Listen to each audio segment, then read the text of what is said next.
It's projected by the year 2025 that some 60% of the world's landmass and billions of people will find themselves in a water-scarce situation. At a minimum, the world will face economic challenges from this water scarcity. At a maximum, the world will face a grave humanitarian crisis. Hundreds of millions of people suddenly find themselves in places where there once was water, but there no longer is. And therefore, I became concerned about what this would mean for the world at large. I began looking into it, and to my amazement, I discovered that a little country, a very dry country, in the middle of the driest region of the world, had the answers and the solutions to an ever drier world. That country, a country that is 60% desert, is Israel. Sometimes I'm asked, what is the one great part of the Israel water equation? And the answer really isn't that it is only one great thing, but that it's many important things. Israel has a multifaceted, kind of all of the above strategy, where they think that there are many techniques that are valuable. And so it's everything from good governance and smart pricing and smart technology and encouraging conservation and constantly encouraging new and better approaches to agriculture, which consumes large amounts of water, constantly challenging itself to make better use of its water in homes and cities. And all of that together has led to a better water story for Israel and soon, I think, for the world. And it's not a surprise that it is drip irrigation that comes out of Israel, or that desalination has made rapid advances in the drop of the price of desalinated water out of Israel. And it's not a surprise that Israel leads the world by a very large margin in the reuse of treated wastewater.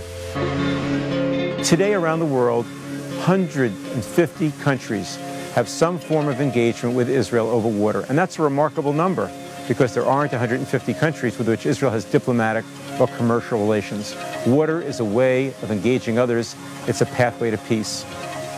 In March of 2014, the drought in California grew so severe that California Governor Jerry Brown invited the Prime Minister of Israel, Benjamin Netanyahu, to come to California to enter into a formal memorandum of understanding in which Israel and California would work together to try to solve severe problems of California, and most particularly in the area of water scarcity. That same type of cooperation now is going on in state after state in the United States, Colorado and Nevada and many others. Although India famously, at least in the West, is thought of as having massive amounts of water because of the annual monsoon, in fact, the monsoon falls very quickly in a short period of time. It's hard to capture all of that water, and most of it runs off. And so what Israel is helping India to do, through the drip irrigation miracle invented in Israel, is to find a way to get larger crop yields with actually less water than they've ever used before. For many years, many years, Israel has sent hydrologists and agriculturalists to Egypt, to Jordan, and to other countries to assist them in getting the highest yield for the use of water that they have. It's not widely known, but Israel provides the Palestinian Authority with 55% of the water that it uses in the West Bank and a significant amount of water in Gaza as well.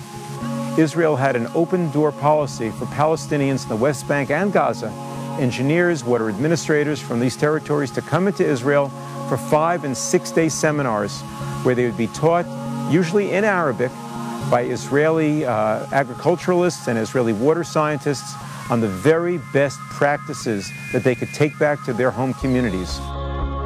As Africa rises in its development scale, it will need ever greater amounts of water. And here too, Israel has been a great partner to many, mostly sub-Saharan African nations. It has sent people into Africa to help train them on how to get the highest yield per unit of water. Little by little, these Israeli programs in sub-Saharan Africa have had a profound impact on the lives of really millions of Africans. South America is thought of as a place of enormous water resources, but it is a common misunderstanding that just because a place has a lot of water means that the water is where the people need it.